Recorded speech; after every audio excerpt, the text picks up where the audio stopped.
All right, welcome back to another series. We're in series 31, still in Shemath, which is Exodus. We're going to start in chapter 2.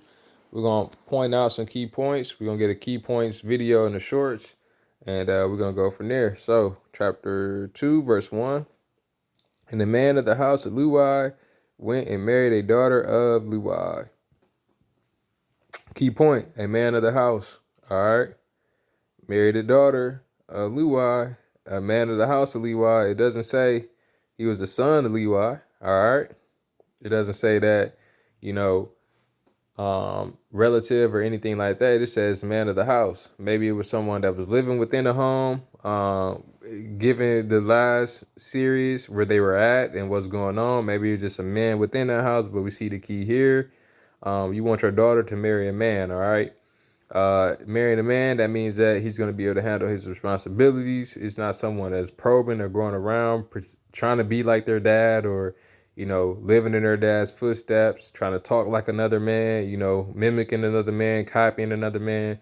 Is being a man, being who he is. All right. So women, you're dating someone that's not feeling like a man to you. You know what you're looking for. You know what qualities should be in a man and things like that, how they handle their business. It's not all always about your bank account or, you know, how many people you have working for you. It's being able to hold that title and being able to be responsible enough to be that. So if you're looking to get married, just make sure you're in the right spot and that's the right man for you. All right. But if you want a boy, feel free. Go ahead. All right.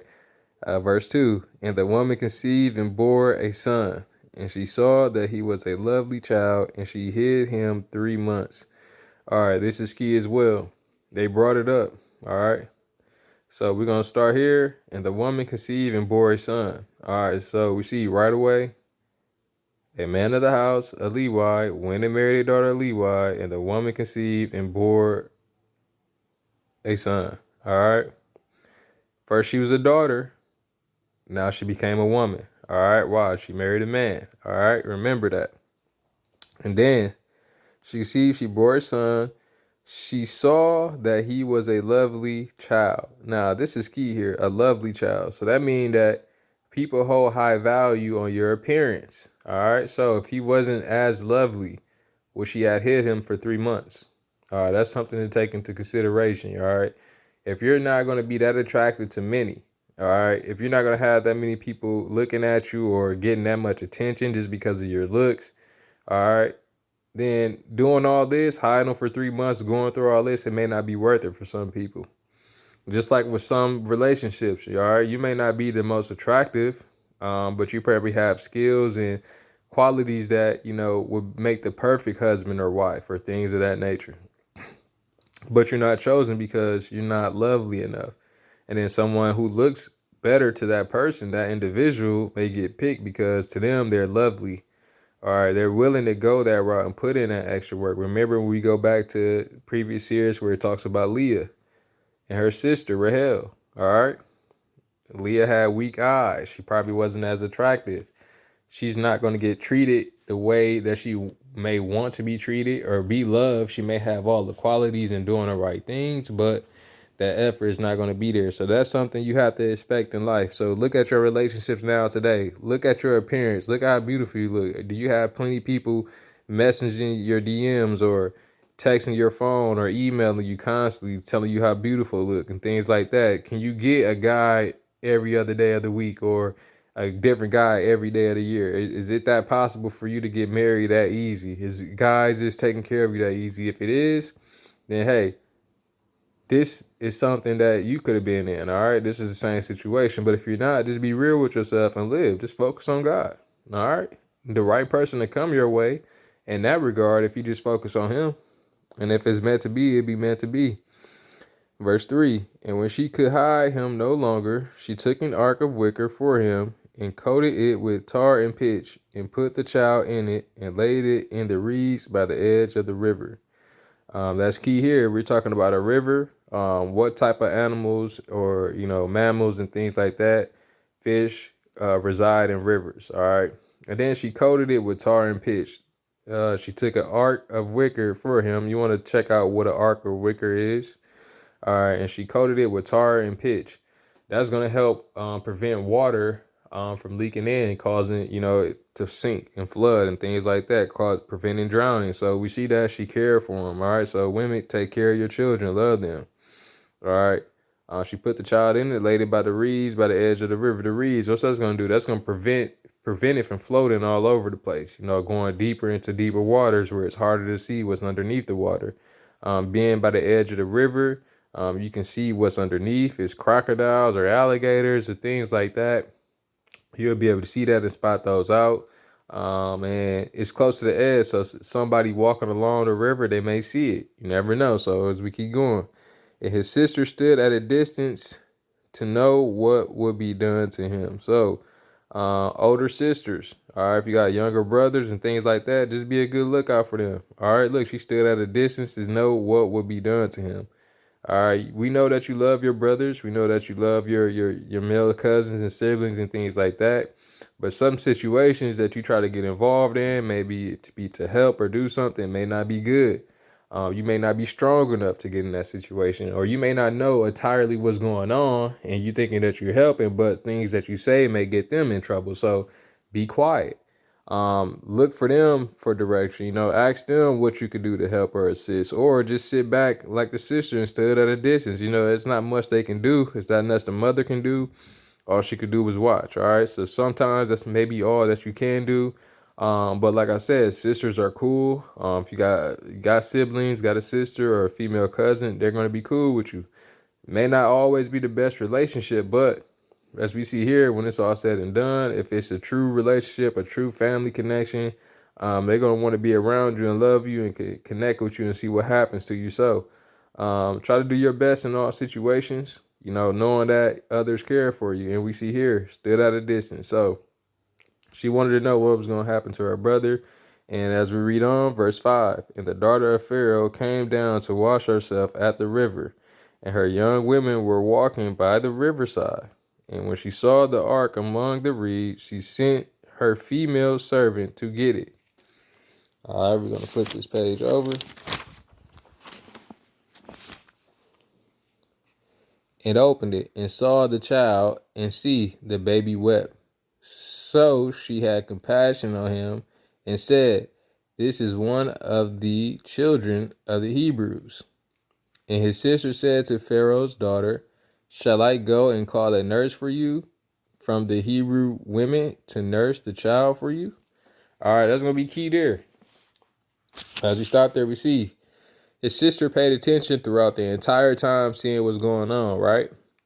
She seen what happened, where the child went, and she came to the rescue in a way. All right. And then this is key. The daughter of Pharaoh went down to wash herself at the river. All right. And now this is a perfect time, because when the mother released her, she probably knew that they were going to be taking it, going down to the river to clean themselves and things like that.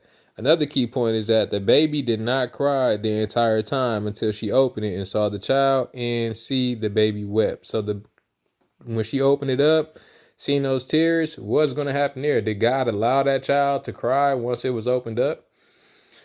It could have been, but immediately after, so she had compassion on him. So we see that although this is not a woman of those people of the Hebrews, she had compassion on him. So we see that here. And his sister said to Pharaoh's daughter, see, she ran and rushed to her brother's aid. And you see that there's another woman involved, right? So females, just because they may not be of the same race or religion as you still are females, all right? You still have those same basic needs, those same desires, those same emotions, all right? Some of you may not show it as much as others. Some of you may try to be more like your dad, maybe just stronger, all right? But there's all of you, there is that female spot within you that's going to, show the difference between male and female, all right? So if it was a male, if it was Pharaoh that seen her brother, do you think that she would have ran out there and said anything? Probably not.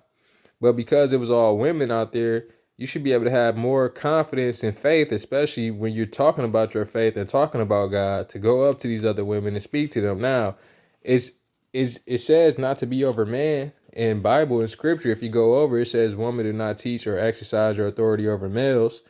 But if you're in this situation, there's all women there, and you may not be the same, but you're still a woman. You should be able to get along with them in some way or connect with them somehow.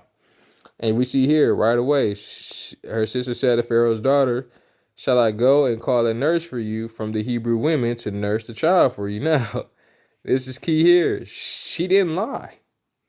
She just did something wise. She said, should I go and call a nurse for you from the Hebrew women? Like, she already knew that the woman knew that it was a Hebrew. She's a Hebrew girl. She runs up out of nowhere. She don't know that it's a sister or not, or brother, or things like that. They don't know what's going on, but she is right there getting help for her brother. Now, let's see what she do. She's making a play for her brother. Verse 8. And Pharaoh's daughter said to her, "Go." And the young woman went and called the child's mother. And Pharaoh's daughter said to her, "Take this child away and nurse him for me. Then I shall pay your wages." So the woman took the child and nursed him. And the child grew, and she brought him to Pharaoh's daughter, and he became her son. And she called his name Moshe, saying, "Because I have drawn him out of the water." All right, so it's a lot more that's going on here. This is going to talk more about Moshe, or Moses, as you know, so you want to check that name out. We see that as he grew, she brought him to Pharaoh's daughter, and he became her son. So he became her son after he had grown a while. All right.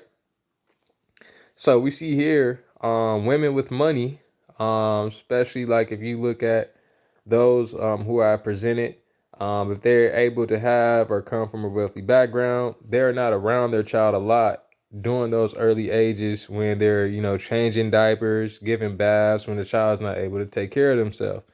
And that's going to be key there because why? It prevents you from seeing your child naked, uncovering the nakedness of your child. All right. And vice versa.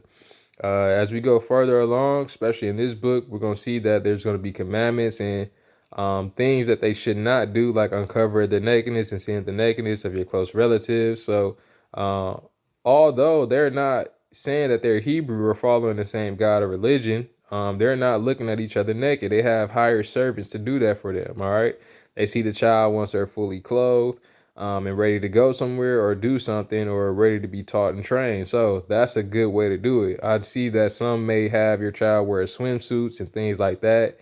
While, you may not have enough money for servants and things of that nature, you have to do what you have to do to protect them from being uncovered. All right. Once they get to that age where they're able to go by themselves and take showers and things like that, then you have less to worry about, but you don't want to worry. All right. Now, Pharaoh's daughter has money. All right. She's paying her wages. So she's paying her to take care of her own child. That's a wise sister. So sisters, you have to be wise and look out the best interests of your family and your siblings. All right. She went right away. It says she called the child's mother. So she knew how to take care of her. She knew how to be like a nurse. All right.